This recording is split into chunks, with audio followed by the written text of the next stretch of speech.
It's widely acknowledged by many that being a leader of people now is harder than it was pre-pandemic. Managing change, for example, is no longer for periods of change. It's now ever present as conditions change daily. Well-being is now a familiar agenda item. And one of the biggest shifts, of course, is that the role of leadership for many people has moved online, or what's often termed as virtual leadership. And what's especially good about the 2020 Business Growth Programme is that we look at the academic evidence for leadership development and invite you to apply it in a practical way into your business. So today I'm going to share with you some evidence that I've gathered to produce a set of practical tools that we can apply to assist us in this new age that's likely to be with us for some time. And these tools originate from business psychology, an industry that is obsessed with understanding how people think and feel in the workplace. And leaders are hiring business coaches now. It's seen a meteoric rise in recent years. And business coaches have been using the tools that I've chosen to share for decades. And they're sometimes described as conversational intelligence.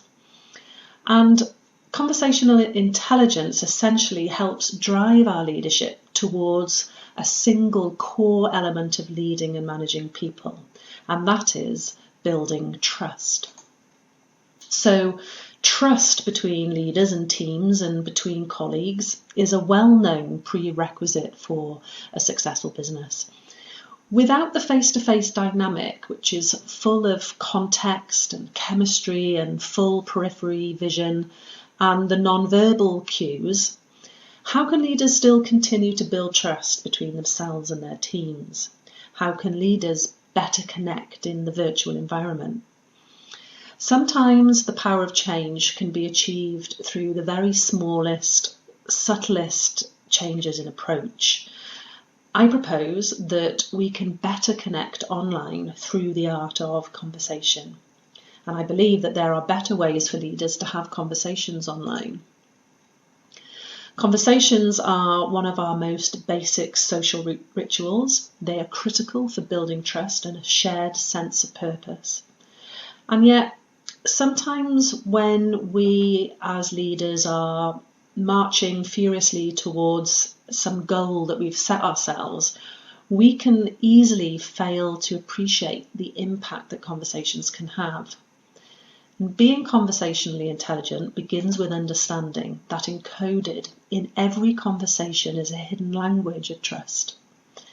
The late Judith Glaser, a well-known researcher, studied conversational intelligence for over 50 years and found it to determine better success in business, in friendships as well, and even marriages. And quality conversations are at the root of relationships and ultimately business culture. And it's biological. In fact, conversations have been shown to not only trigger neurological activity in certain parts of the brain, but it builds new networks when trust or distrust is experienced in the frontal lobe. In other words, we can observe different brain patterns when someone is engaging in a trusting conversation. So if trust is this central to being human, and it's so important for relationships, how can leaders better build trust in the virtual environment? From some research, I've selected 3 top tools or tips, the best things come in threes, that can readily be applied to managing people online. And if you use these tools in meetings with your teams, over time you will notice an increase in trust, a strengthening of relationships, staff taking responsibility and staff thinking for themselves. And these are the things that leaders spend a lot of time trying to instill in the people. So the 3 tools are asking questions, allowing silence, and using reflection. Using these 3 in your conversations with your staff has the power to positively change your leadership online. Judith Glaser's research showed that during a typical professional physical conversation, people allow about 10% of their attention for the words that they hear. And this compares to 40% of attention that goes on to the tone of the voice. And the rest of it, 50%, is for the non-verbal behaviours, such as the smiling and the hand gestures, etc. And at the moment, we don't know how this will translate to online conversations. We don't have that data yet. But most of us would agree that a certain quality of conversation is lost online. We hear new terms like online fatigue or cognitive overload emerging from the fact that conversations online are intense. The familiar non-verbal cues are all missing, and we're having to learn new ones online, and this takes extra energy. So when your team member walks into the room normally, into your office, there's a whole set of unconscious assessments going on. You'll notice how they hold themselves, their demeanour, there will be a feeling. And most of this we're not aware of unless we purposely pay attention. You might have noticed that when you have a meeting online, the focus is very direct. It's face on face, if you like, and eye contact isn't usually direct because of where the position of the camera is. So business coaches are trained to pay attention to all the available cues online as we are in conversation. So things like looking at the tension around the jaw, the pace of the breathing, the subtlety of the facial expressions. It's much more intimate a space now online. We are showing our homes, we are dressing at home, and as leaders, we can pay attention to these cues to help us read between the lines and inform our approach. And using these tools needs to be much more deliberate now. Virtual leaders need to be aware of their power of influence to become more conversationally intelligent. So, starting with my top tip number 1, asking questions. The directive, more authoritative leader is comfortable with telling their team exactly what to do. But we know that the more transformative leaders are the ones who focus more on asking rather than telling. And asking open questions is a core tool used by business coaches to deepen listening. And asking questions helps to draw people out. And the leader's priority really is about bringing out the potential in others.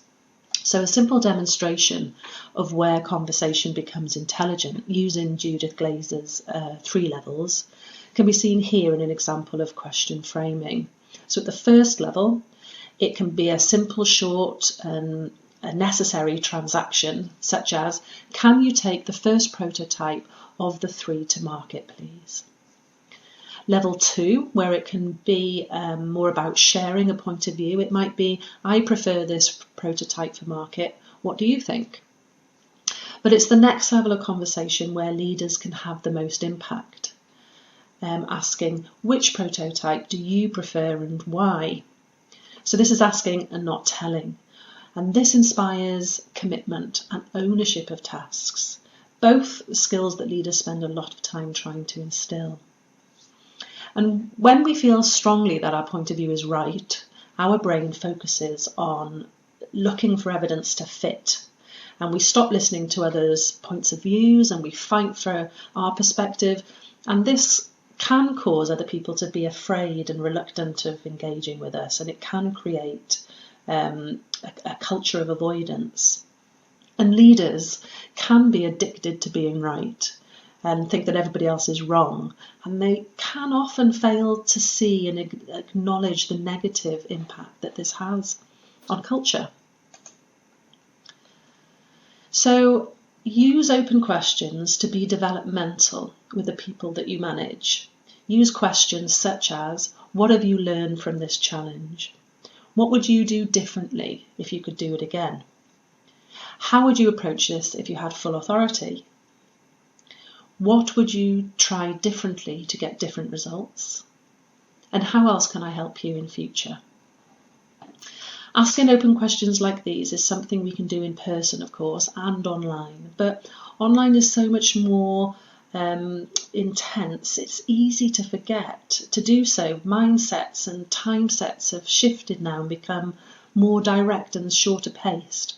So I suggest being deliberate about open questions, and you will see results. It ignites thinking and empowers others. So moving on to my top tool number 2 is allowing for silence. And some of you may have heard of Nancy Klein, director of the Leadership Institute, who wrote a well-known book called Time to Think, a pioneer in leadership development. And being intentional about silence is a popular method for business coaches that we can borrow as virtual leaders. To allow for silence straight away in your online meetings, you could try using a 3-second rule. So after you've asked your open question, you remain silent for 3 seconds and count it in your mind if that helps. Because of the pace of online meetings, because they're so direct, it can feel incredibly tempting to notice silence and jump in with another question or even a suggested answer. And it can feel especially strange at first to hold silence online. But a 3-second silence actually allows for deeper reflection and engagement. Note-taking also allows for silence and gives the impression that you care about what they're saying. So I suggest taking a note, whether you would normally do so or not, when you are hosting a meeting online. If you just take a moment to take a note, it relieves the directness that we experience online a little. Silence gives your team member time to think and really fosters this idea of giving them more space to come forward, dig deeper and use their voice. And you'll get a much more proactive response than a reactive one. And leaders spend a lot of time encouraging contributions, wanting staff to take more responsibility than they do and to think for themselves. So silence is an integral part of the intelligent conversation in business coaching. So I'm inviting you to try it. And as a result, people will become more comfortable and they will find it easier to challenge. And it just creates a much more healthy environment in which to develop trust. So moving on to number 3 of my top tips, that is reflection. Conversations are dynamic, they're not one way, they are a complex relationship between the speaker and the listener. The speaker's meaning depends on how the listener interprets. So the tool of reflection tells us how important it is not to assume understanding when you are managing others. You can use reflection to clarify what has been said and ask the listener to reflect back to you to check. You could ask, could you summarise to me what your intentions are now? Or how might you prioritise your tasks this week? Knowing your people and their personality types can offer a significant advantage in reflection. For example, if you're in a meeting with somebody who likes to reflect, who likes to think before they take action, known as the reflector personality type, they will likely find online meetings too intense. Introverts tend to find online meetings uncomfortable very often, and they can become quite passive. If you know your team member well, you can adapt how you reflect. You can lessen eye contact. You can take a break in the intensity. You can suggest a 2-minute pause for reflection, and this allows your team members to feel more comfortable and open, and you're building trust. Another example is if your team member's a visual person, you can ask them to describe what they see when they imagine reaching a goal. Reflect their type. You can also use the same language as your team member, and coaches do this all the time to build trust. So if your team member describes, say, a battle at work, ask them what armour or ammunition they can use, and reflecting their choice of language can be a very subtle but powerful and positive tool when leading online with conversational intelligence. Coaches use mirroring to align with their client, but if your team member, for example, arrives fast-paced, hassled, and wound up in a meeting, you can mirror this to an extent and meet the pace that they present and begin to build a rapport.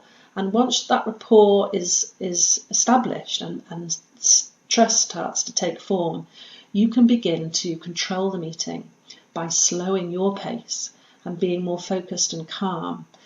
And you will see your team member begin to do the same. And once you're at an even pace, you can then stretch them out of their comfort zone by leading a new calmer pace or picking up the pace if that's what's needed. Again, very small changes to behaviour that can have quite a big impact. So finally, I'm going to add a bit about the virtual leadership of teams, because it's something I'm asked about a lot. The team coaching, the psychology of teams, how to work more effectively is quite trendy in the research at the moment. You can use the same tools. You can use question, silence and reflection to build trust in teams. A study in organisation science recently found that teams that lack in trust tend to have unpredictable communication patterns. So I've put together some interesting recommendations that can be applied from this research. The first one is to personalise online meetings, keep videos on, tell them ahead that you might be asking them to contribute, and this makes them alert and discourages them from multitasking whilst at the meeting. You have to think about how to engage your people. Think about using breakout groups to discuss and feedback. Coaches often use walking and talking with their clients. It's a great way of diffusing the intensity. Consider team mobile meetings whilst walking if it's practical, and this can help build relationships and ultimately trust. And another good one is to try sharing and rotating power. So in a traditional workplace, teams are usually led by single leaders, but in the virtual environment, that type of centralised power structure is less effective. So that's not to say that you shouldn't be the leader, but take more of a monitor, a mentor sort of position, rather than command and control kind of mindset. So remember the asking and not telling in order to positively shift the dynamic. So that's my different ways to be more conversationally intelligent in a virtual environment. If we don't change our approach to virtual leadership, we risk the breakdown of relationships, as well as virtual fatigue, cognitive overload. Because the change has been so sudden and continues to change with new travel restrictions, the economy, etc., etc., and the technology can be stressfully unreliable. So use the power of open questions to deal with situations like these when you're leading online. Allow for silence, use it deliberately. Conversation intelligence can be subtle, but a powerful tool for positive change in how we lead online.